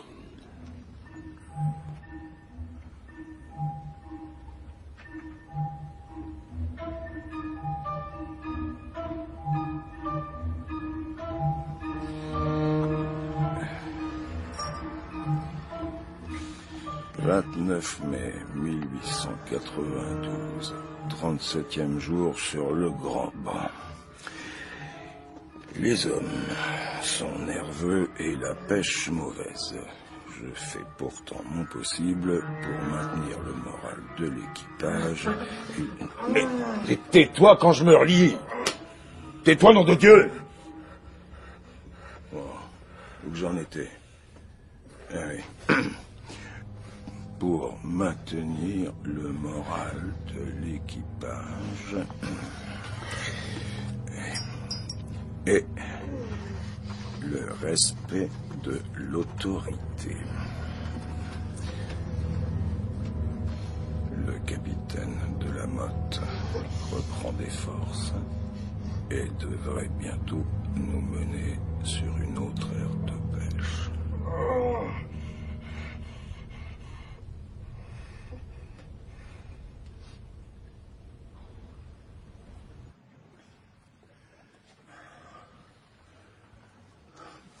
T'entends quelque chose, toi? Il est pas bavard, notre malade, ce soir, hein, Lucien? Non, capitaine. Ah. C'est toi qui as tiré la porte de sa cabine? Hein? Non. Qu'est-ce qu'il fabrique là-dedans? Delmotte, ça va-t-il là-dedans? Oh, t'as fermé ta porte, crapule, hein? On te dérange? Tu te caches? Tu veux pas montrer que tu vas mieux? Tu veux laisser le vieux Kerjean se démerder tout seul, hein? Hé, Delmotte! Oh, putain! Putain de Dieu! Capitaine! C'est toi qui lui as donné le couteau? Quoi? C'est toi qui lui as donné le couteau? Je comprends pas. Va voir, petit merdaillon. Va voir ce que t'as fait. Quoi? Va voir Delmotte, dans l'état qu'il est.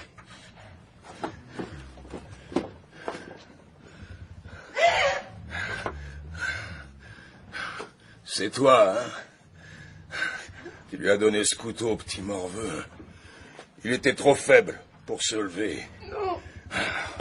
Tu vois ce que ça fait, hein? Un gaillard qui se vide. C'est pas beau, hein? Il en a foutu partout, ce cochon. C'est pas moi. Arrête, ne mens pas. Viens là. Viens, je te dis. Oui. Et reste là. J'ai rien fait. Les menteurs, je les passe par-dessus bord. Tu comprends, petit? Tu te rends compte de ce que t'as fait? Maintenant, il va falloir rentrer. Les gars vont vouloir rentrer. Et comment qu'on rentre sans capitaine pilote? Hein? Hein, Lucien? Ouais. De toute façon, la pêche sera foutue à cause de toi, petit merde. Foutu. Je fais perdre mon poste. Monsieur l'armateur me gardera jamais. Même si on se connaît depuis qu'on a ton âge. Oh, qu'est-ce qu'on va devenir? Tu comprends, petit? Je suis foutu. Putain, je suis aussi foutu que cette cocotte-là qui s'est ouvert les veines comme une grande dame. Il m'a dégueulassé la cabine. Putain, la pêche foutue. Tu m'écoutes, Lucien? Oui. Va dans ma cabine et rapporte-moi le coffret qui est à la tête de ma couchette. Tu vois? Allez, va. Apporte-le-moi.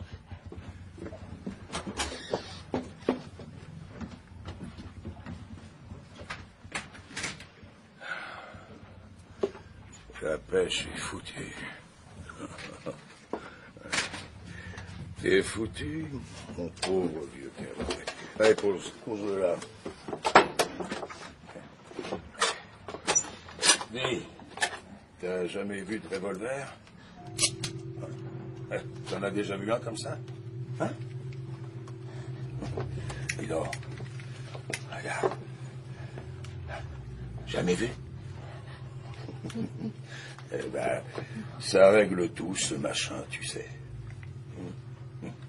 Allez, viens, suis-moi. Viens, petit. Allez, viens. Viens. Tu vas voir ce que c'est que faire son devoir. Viens.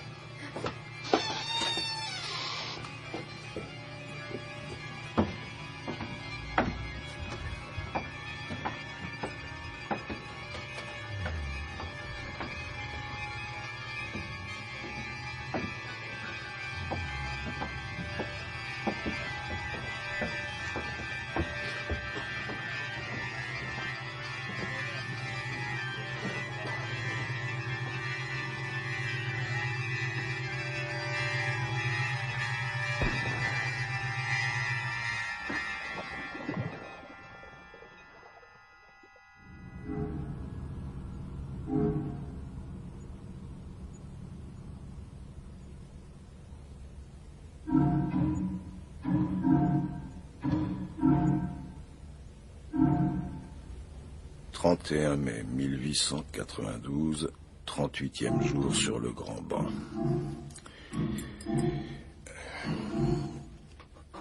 Le Mousse, Lucien, Mahé, ivre,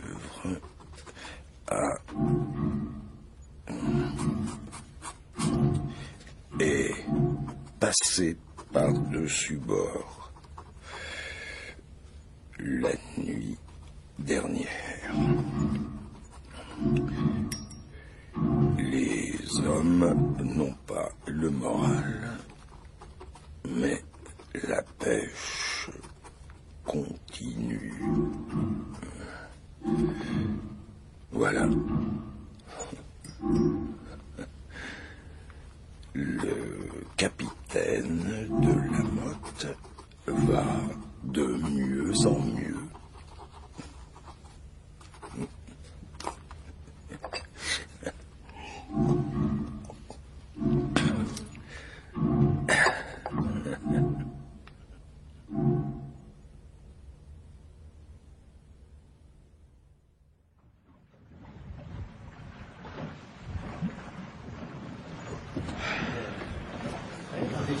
Que rien ne se passe.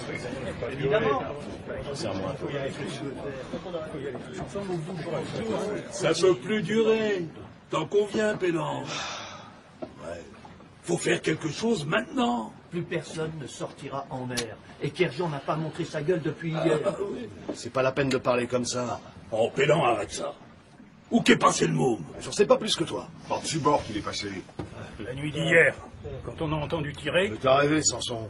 Et l'homme de cœur n'a rien vu. T'as entendu quelque chose, toi? Ce pauvre Lefebvre, on voit bien que c'est la peur qui lui tient la bouche fermée. Dites pas n'importe quoi. Kerjan est le seul à avoir une arme. Faut éclaircir ça, Pélan. Samson a un fusil. Tu crois que j'aurais fait du mal au petit? Mais non. Mais allez, ça vaut plus le coup de discuter. Venez, les gars. Ouais. Allez. Viens, Pélan. On y va. Kerjan aura une explication. Viens. Balle au diable. Tant plus pourquoi.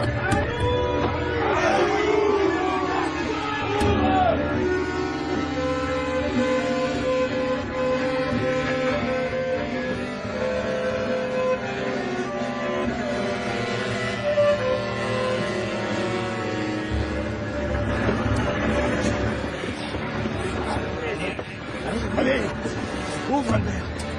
Ouvre-nous. Attention, il n'ouvre pas. Ouvre donc.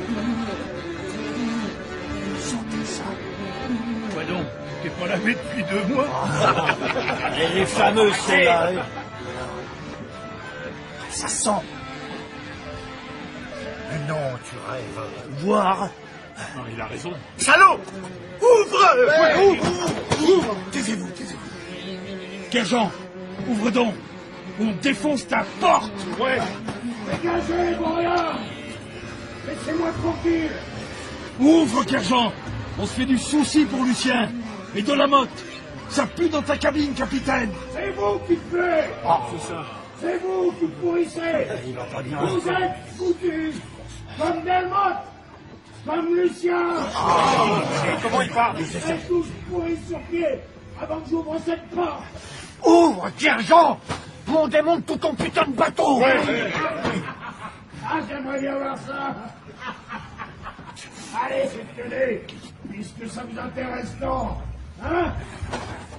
C'est ça. Ouvre ta bulle. Oh, ils sont tous crevés là-dedans? Dieu possible! Et venez fouiner, mes petits rats.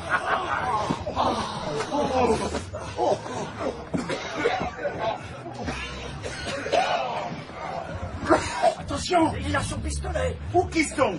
Qui ça? Qui ça, hein? Est-ce ton pistolet, Kerjan, c'est pas la peine? Où est le petit? Il est pas là, le petit. Je sais pas où qu'il est. C'est votre affaire. Et Delmotte, il est dans sa cabine, parmi. Sa cabine, où est-elle? Là! Regarde là-bas! Je vous avais dit qu'il était foutu. Oh, putain! Vous avez raison, ça pue ici. Je vais prendre l'air. Arrête, capitaine! Pousse-toi, Tinteniac! Tu veux manger du plomb par le bide? Écarte-toi! C'est bon! Où tu vas? Toi! Poussez-vous! Kerjean a foutu le camp. J'ai rien pu faire. Il ira pas loin. Il a bien la machine à capitaine pilote. Massacré, ouais. Et le sien, il est pas dans l'autre cabine? Il y a personne. Misère. Faut rattraper Kerjean. Faut mettre ces ordures au fer. On m'a la crevure. Venez les gars, venez. Venez. Doucement, doucement les gars. Il a son pistolet, ce salaud. Va chercher ton fusil, Sanson. Oui, Kerjean!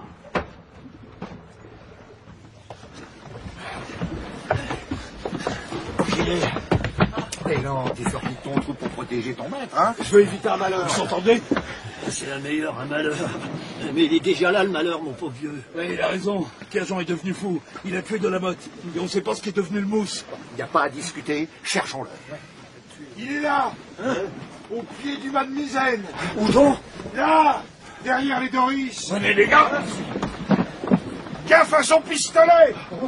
Fais pas l'idiot, Kerjean! Rends-toi! Tu seras mis au fer et tu seras jugé quand on rentrera! On ne fera pas de mal! Tu plaisantes? Le premier qui approche, je lui fais sauter sa cervelle de Sansonnet. Vous entendez? J'ai le fusil. Faites pas de bêtises. Ta gueule, toi, c'est trop tard avec cette ordure-là. Tu crois qu'on Il a tué Delamotte, Pélan! On te l'a dit. Alors, les pêcheurs, on sait pas quoi faire du bon capitaine Kerjean? À cette distance, trop lui la pense, il est bon à rien avec son revolver. Vous allez pas faire ça. Écoutez, bon sang. Sanson peut l'avoir. Coréard a raison. Qu'est-ce que c'est que ça? Entendez voir. Hein? Quoi? Qu'est-ce qui se passe? Taisez-vous, écoutez. On dirait le Ça bruit. se rapproche depuis tout à l'heure. Je l'ai entendu. Un vapeur. Il vient sur nous.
Le Doris.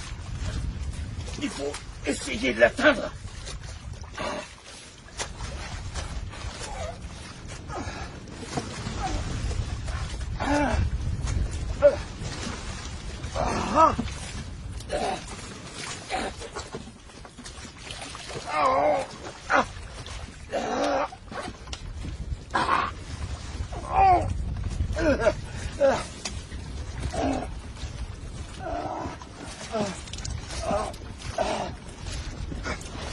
Totemiac, donne ta main.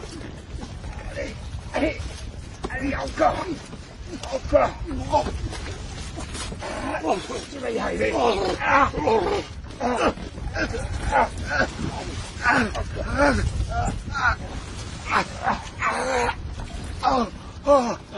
Merci. Merci, Glorac. Oh, non, de Dieu. Corbeil. Corbeil. Attends. Allez. Corbeil. Allez. Corbeil. Accroche-toi. Accroche-toi. Allez. Corbeil. Là. Glorac, aide-moi à le remonter. Aide-moi. Allez. Ah oui. C'est ça. Allez. Merci. Merci. Merci. Merci.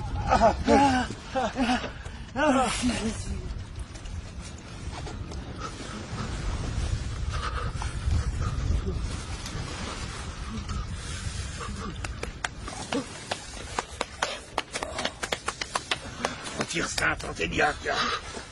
Il faut qu'on se réchauffe, sinon on va y rester. J'ai trop froid.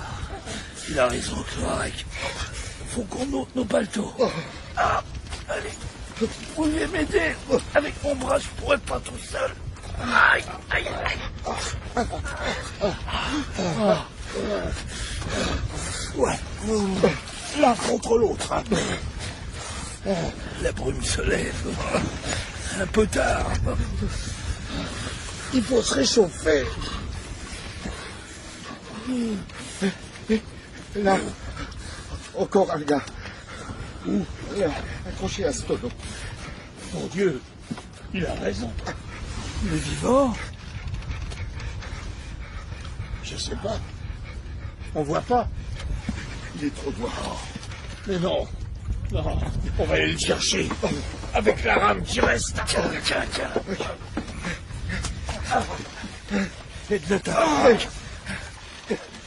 Aide-le, aide-le de ton côté. À la main. Je ne peux pas, moi. Allez, encore un peu. Ah, bon Dieu, on n'avance pas. Avec cette arme cassée, allez, je peux rien faire. J'ai pas de force. Et tu y es presque, là, allez. Allez, les gars, allez. Attrape-le. Attrape-le, je peux pas, moi. Allez, tire.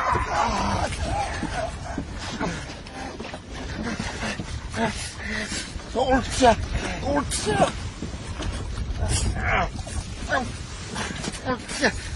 Il est accroché à son tonneau. Allez, les gars. Attendez, je vais essayer de vous aider. Laisse. Tu vas t'escater encore plus le bras. Là. Allez.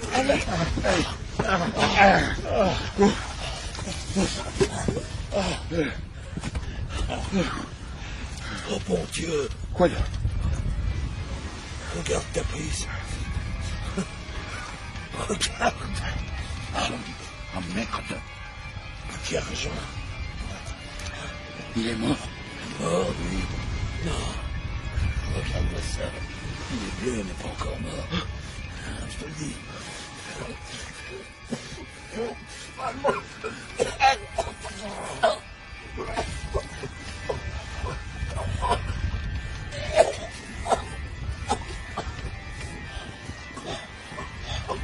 On va crever. Pierre-Jean, t'es vivant, salaud.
Ça fait combien de temps?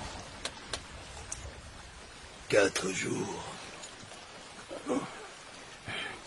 Je vais crever si je mange pas. Mais comme nous tous, Kerjan. On est fichus. Vous connaissez l'histoire des naufragés de la Gaillarde? C'était un brick goélette malouin. Il a été pris par un iceberg. Les 70 hommes ont eu le temps de monter sur les Doris ou dans des chaloupes, mais sans vivre ni eau. J'en ai entendu parler. Où ça nous mène, dis ton histoire? Sur 70 hommes, on n'en a retrouvé que 8 de vivants. Après plus d'1 mois. Ils avaient à boire et à manger, ceux-là. Non. Non? Non. Ils ont mangé les plus petits, les moins gaillards d'abord. Ils ont bu leur sang et bouffé leur viande. C'est comme ça qu'ils ont fini. Les plus faibles ou les plus pourris, ça fait pas une grande perte. Hein, Kerjan? Pourquoi tu dis ça, Corbett? Oh, devine. Tu parles. Il doit être tout raide. C'est pas de la bonne viande. Le sang noir, ça fait vivre. Regarde comme il s'en sort toujours. Pas cette fois, alors. Vous rigolez, les gars? Quand on a trop faim, on sait pas ce qu'on peut faire. Si, Cloarec, justement, on sait ce qu'on peut faire. Faudra y penser. Faut y penser maintenant. Assassin. C'est maintenant seulement qu'il a peur. Vous le ferez pas. Quand on mange une bête, on mange pas un homme, Kerjan.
C'était Pêche ou crève, ou le destin tragique de la Camille, de Paul Grièche. Seconde partie.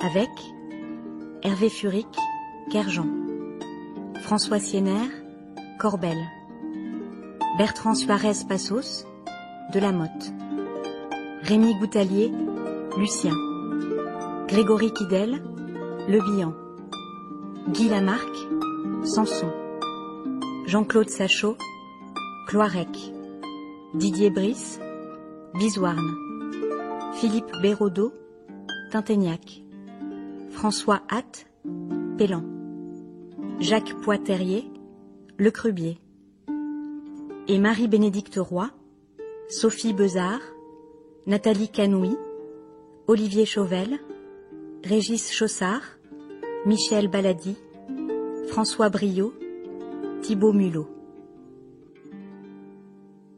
Bruitage, Bertrand Amiel.